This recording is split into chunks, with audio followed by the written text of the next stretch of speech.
প্রতি বছরে নেই এবারও কমলপুর দ্বাদশ শ্রেণী বিদ্যালয়ে আয়োজিত হল বার্ষিক পুরস্কার বিতরণ অনুষ্ঠান। মঙ্গলবার এক জাঁকজমকপূর্ণ অনুষ্ঠানের মধ্য দিয়ে বিদ্যালয় প্রাঙ্গণে এই অনুষ্ঠান উদযাপন করা হয়।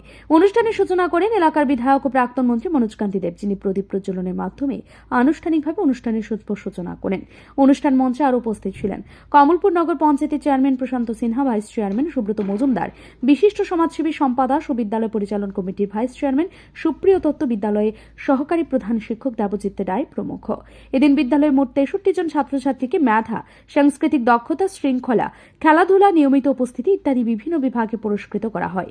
প্রত্যেককে পুস্তক ও শিক্ষা সামগ্রী দিয়ে সম্মানিত করা হয়। উদ্বোধনীয় ভাষণে বিধায়ক মনোজ কান্তি দেব বলেন, প্রত্যেক বিদ্যালয়ে এভাবে পুরস্কার বিতরণ হলে ছাত্রছাত্রীরা উৎসাহ পায়। কমলপুর ক্লাস 12 স্কুলে বার্ষিক পুরস্কার বিতরণী অনুষ্ঠান। উক্ত অনুষ্ঠানে বিভিন্ন অতিথিরা উপস্থিত রয়েছেন। নগর পঞ্চায়েতের চেয়ারম্যান সহ, প্রেস ক্লাবের সম্পাদক সহ, ভাইস চেয়ারম্যান সহ সবাই উপস্থিত রয়েছেন। তো উদ্দেশ্য একটাই, বছরে যারা ভালো রেজাল্ট করেছে, ভালো খেলোয়াড়বৃন্দ বা সাংস্কৃতিক অনুষ্ঠানে যারা অংশ নিয়েছে, ভালো ফলাফল করেছে, তাদেরকে পুরস্কৃত করা। এতে ছেলে মেয়েদের মধ্যে উৎসাহ বৃদ্ধি পাবে। প্রতিটা স্কুলে হচ্ছে, গত কয়েকদিন আগে কেসি গার্লস স্কুলে হয়েছে।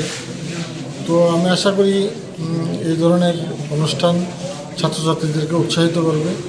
এবং আমরা স্কুলে পড়াশোনা করেছি, বয়েজ স্কুলে সুনাম রয়েছে। বর্তমানে ইংলিশ মিডিয়াম স্কুলে যদিও ছাত্রছাত্রীদের ভিড় বেশি, তারপরও বাংলা মিডিয়ামে যারা পড়ে তারা কিন্তু বয়েজ স্কুল বা হরচন্দ্র স্কুল, বড় স্কুল, সেই সকল স্কুলগুলির উপর যোগ দিয়েছে। বহু দূর থেকেও বহু স্টুডেন্ট এসে ভর্তি হয়। যাই হোক, আমি ছাত্রদেরকে একটা আহ্বান রাখতে চাই যে নেশামুক্ত যুব সমাজ গড়তে প্রত্যেকে যাতে এগিয়ে আসে এবং প্রতিনিয়ত শরীরচর্চার মাধ্যমে শরীরকে ফিট রাখে। পুরস্কার বিতরণ অনুষ্ঠানকে ঘিরে বিদ্যালয় ছিল উৎসব মুখর পরিবেশ। ছাত্রছাত্রীদের মধ্যে ছিল ব্যাপক উৎসাহ, উদ্দীপনা। শিক্ষক, অভিভাবক এবং অতিথিদের উপস্থিতিতে সুশৃঙ্খলভাবে অনুষ্ঠানটি সম্পন্ন হয়। ব্যুরো রিপোর্ট, ঋদ্ধি নেটওয়ার্ক।